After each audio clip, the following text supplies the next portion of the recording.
ഇപ്പോൾ മല്ലിക സുകുമാരൻ ടെലിഫോൺ ലൈനിൽ ചേരുന്നുണ്ട്. ശ്രീമതി മല്ലിക സുകുമാരൻ, ഒരുപാട് ഓർമ്മകൾ ഉണ്ടാകും.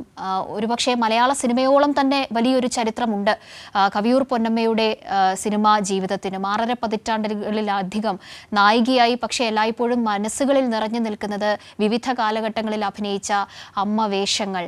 എങ്ങനെ ഈ ഒരു ഘട്ടത്തിൽ ഓർത്തെടുക്കുന്നു? പെട്ടെന്ന് എല്ലാവരും പലരും വിളിക്കുന്നു, പറയൂ. പക്ഷെ സത്യം പറയുകയാണെങ്കിൽ എനിക്ക് ചേച്ചിയെപ്പോൾ ഒരാൾ പോയത് എനിക്ക് ഇങ്ങോട്ട് ഉൾക്കൊള്ളാൻ കുറച്ച് സമയം വേണം. ഇപ്പം ചെറുപ്പക്കാരായാലും ചേച്ചിയോട് സജീവമായിട്ട് നിന്നവർക്ക് അതല്ല ഞങ്ങളുടെ ബന്ധം. കാരണം സുവേട്ടന്റെ കൂടെ അഭിനയിച്ചു. എന്റെ മോന്റെ ആദ്യത്തെ പടത്തില്, നന്ദനത്തില്, അതിലൊക്കെ ഉപരിയായിട്ട് ചേച്ചിയുടെ വ്യക്തിപരമായ ജീവിതത്തിൽ പോലും ഞാൻ താമസിക്കുന്നതിന്റെ മദ്രാസിൽ അടുത്തായിരുന്നു ചേച്ചി. അപ്പൊ അന്ന് ഞങ്ങൾ പോവുക. കാരണം അതിനകത്ത് വേറൊരു കാരണങ്ങളുണ്ട്. ചേച്ചിയുടെ പിന്നെ അറിയാമല്ലോ, മണിസ്വാമി സുവേട്ടന്റെ വളരെ അടുത്ത സുഹൃത്തുമായിരുന്നു. അപ്പം മിക്കവാറും ഞങ്ങൾ അവിടെ പോവുകയും വരികയും, ഈ അടുത്ത കാലത്ത് എന്തോ ഈശ്വരൻ കൊണ്ട് തന്നൊരു വരദാനം പോലെ ഞാൻ ചേച്ചിയുമായിട്ടൊരു സീരിയലിൽ അഭിനയിച്ചു.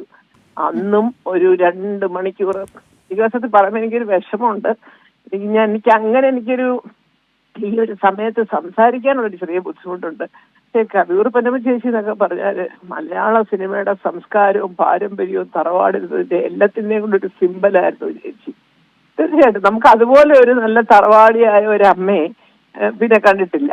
എല്ലാ വേഷങ്ങളും ചെയ്യുന്ന ഒരുപാട് ആർട്ടിസ്റ്റുകളുണ്ടില്ല എന്നൊന്നുമില്ല. പക്ഷെ ചേച്ചി എന്ന് പറയുമ്പോൾ നമുക്ക് മമ്മൂട്ടിയുടെയോ അല്ലെങ്കിൽ മോഹൻലാലിന്റെയോ എല്ലാവരുടെയും അമ്മയായിട്ട് വരുമ്പോൾ നമുക്ക് തോന്നുന്നത് ശരിക്കുള്ള അമ്മയാണ്. സത്യം പറഞ്ഞാൽ അത്രയും ഒരു ചേച്ചിയുടെ ശബ്ദത്തിന് തന്നെ ഒരു സ്നേഹം ഉണ്ടല്ലോ, എപ്പോഴും ഒരു വാത്സല്യം, ഒരു കാരുണ്യമൊക്കെ. അങ്ങനെ ഒച്ചയെടുത്ത് സംസാരിക്കുക, അങ്ങനത്തെ കഥാപാത്രങ്ങളൊന്നും ചെയ്യാത്തതുകൊണ്ടായിരിക്കാം. പക്ഷെ കവിയൂർ പൊന്നമ്മ ചേച്ചിയൊക്കെ 2 ദിവസമായിട്ട് വെന്റിലേറ്ററിലായിരുന്നു എന്നൊക്കെ ഞാൻ അറിഞ്ഞു അവിടെ. അപ്പൊ അതുകൊണ്ട് നമ്മൾ പോകുന്നത് ശരിയല്ല, വല്ല ഇൻഫെക്ഷനൊക്കെ വരുന്നത്. അപ്പൊ ഞാൻ ആലോചിച്ചു, പെട്ടെന്ന് വിളിച്ചിട്ട് പറയൂ എനിക്ക് ഒന്നും അങ്ങോട്ട് പറയാൻ പറ്റുന്നില്ല. പക്ഷെ വർഷങ്ങളായിട്ട് ഉള്ള ബന്ധമാണ്. ഈ പറഞ്ഞ പോലെ ഇന്നലെ കൂടെ ശ്രീദേവ ചേച്ചി ഇവിടെ വന്നു പറഞ്ഞു, ഇങ്ങനെ ഞാനും പോയില്ല, വെന്റിലേറ്ററിലാണ്, അധികം പേരെ കേറ്റുന്നില്ല എന്നൊക്കെ പറഞ്ഞു. അല്ലെങ്കിൽ വാസ്തവത്തിൽ എനിക്കൊന്ന് കണ്ടാൽ കൊള്ളാമെന്നുണ്ടായിരുന്നു. ഇനിയിപ്പൊക്കെ പോയി കാണണം. പക്ഷെ ചേച്ചി ഏതടുത്തേതും നിന്ന് പ്രാർത്ഥിക്കാന്നല്ലാതെ വേറെ എന്ത് ചെയ്യാൻ? സത്യം പറഞ്ഞാൽ എനിക്ക് വാക്കുകൾ കിട്ടുന്നില്ല. ഞാൻ തീർച്ചയായിട്ടും ഒരു ദിവസം ഞാൻ പറയാം. ഒരുപാട് കാര്യങ്ങൾ പറയാനുണ്ട്. എന്റെ സുവേട്ടന്റെ അമ്മയായിട്ട് അഭിനയിച്ചത്, എന്റെ മക്കളുടെ കൂടെ അഭിനയിച്ചിട്ടുണ്ട്, എന്റെ കൂടെ അഭിനയിച്ചത്. ഞങ്ങൾ ഒരുപാട് പടത്തിലൊക്കെ അഭിനയിച്ചിട്ടുണ്ട്. ഈ പറഞ്ഞതുപോലെ സിനിമകൾ ഒരുപക്ഷെ ശ്രീമതി മല്ലിക സുകുമാരനൊപ്പം പൃഥ്വിരാജ് അടക്കമുള്ളവർ ഒന്നിച്ച് നിങ്ങൾ എല്ലാവരും കൂടി അഭിനയിച്ചിട്ടുണ്ട്. അതെ, അഭിനയിച്ചിട്ടുണ്ട്. അത് കൂടാതെ ഞാൻ പണ്ട് സുവേട്ടന്റെ കൂടെ ഞാൻ ഈ കുടുംബം നോക്കി ഈ പഠിക്കാത്ത മേധയുടെ ഒക്കെ മലയാളം വേർഷൊക്കെ വരുമ്പോഴ് അന്ന് ഈ പറഞ്ഞതുപോലെ നസീർ സാർ അടക്കമുള്ളവരുടെ അമ്മ ചേച്ചിയാണല്ലോ. അപ്പൊ ഈ പറഞ്ഞതുപോലെ അന്ന് തൊട്ടേ അതെ, ഞങ്ങൾ അങ്ങോട്ടും ഇന്നത്തെ രീതിയും അല്ലല്ലോ എന്റെ പൊന്നൂഞ്ഞ എന്നൊക്കെ എന്ന് പറഞ്ഞാൽ ഞങ്ങൾ ഈ ബന്ധങ്ങളൊക്കെ അങ്ങനെ കളയാതെ വല്ലപ്പോഴും ഒക്കെ പോകും. കാരണം ഒരു പനിയാന്ന് പറഞ്ഞാലും എല്ലാവരും അങ്ങോട്ടും ഇങ്ങോട്ടും വരികയും പോവുകയും ചെയ്യുന്ന ഒരു കാലത്തായിരുന്നു ഞങ്ങളുടെയൊക്കെ ഒരു അഭിനയവും സിനിമാ ലോകത്തിലുള്ള ഒരു പങ്കാളിത്തവും ഒക്കെ. അപ്പൊ അതുകൊണ്ട് 20-22 വയസ്സിലൊക്കെ അമ്മ വേഷങ്ങൾ ചെയ്യാനുള്ള ഒരു ധൈര്യം കാണിച്ചല്ലോ. അതൊരു പക്ഷേ പെട്ടെന്ന് അങ്ങനെ ഒരു തീരുമാനം എല്ലാ താരങ്ങളും എടുക്കുന്നതല്ലല്ലോ ശ്രീമതി മല്ലിക സുകുമാരൻ. അല്ല, എല്ലാവരും എടുക്കാൻ തരാം. ചേച്ചി എന്താ വെച്ചാൽ ചേച്ചി നാടക സ്റ്റേജിൽ നിന്ന് വന്നൊരാളാണ്. അപ്പൊ ചേച്ചിക്ക് പ്രായം പ്രശ്നമല്ല.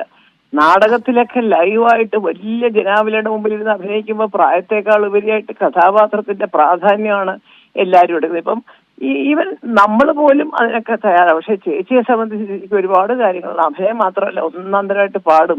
വൈകിട്ട് ഞങ്ങളെല്ലാവരും കൂടെ കൊണ്ട് കൂടുന്ന സമയത്ത് ചേച്ചി നല്ല കീർത്തനങ്ങളും അതും ഇതൊക്കെ പാടുകയും, സത്യം പറയുക, അങ്ങനെ എല്ലാം കൊണ്ടും എന്തോ ഞാനിപ്പോൾ അത് തന്നെയാണ് ഞങ്ങളുടെ കാലത്തുള്ളവരോട് പറഞ്ഞുകൊണ്ടിരുന്നത്. ചേച്ചി പോയത്, കുടുംബത്തിൽ നിന്ന് ഒരാൾ പോയ ഒരു വേദനയും ഒരു വിഷമവും എനിക്ക് അങ്ങോട്ട് പെട്ടെന്ന് അങ്ങോട്ട് ഉൾക്കൊള്ളാൻ സാധിക്കുന്നില്ല. ഞാൻ ഇത്രയൊക്കെ അല്ലേ ആയുള്ളൂ, വയസ്സൊക്കെ മാറി ചേച്ചി വരുമായിരിക്കും വീട്ടിൽ നിന്നുള്ളൊരു പ്രതീക്ഷയിലാണ് ഇരുന്നത്. ഇത്രയും ഒരവസ്ഥയാണ് എന്ന് ശരിക്കും അറിഞ്ഞുമില്ല.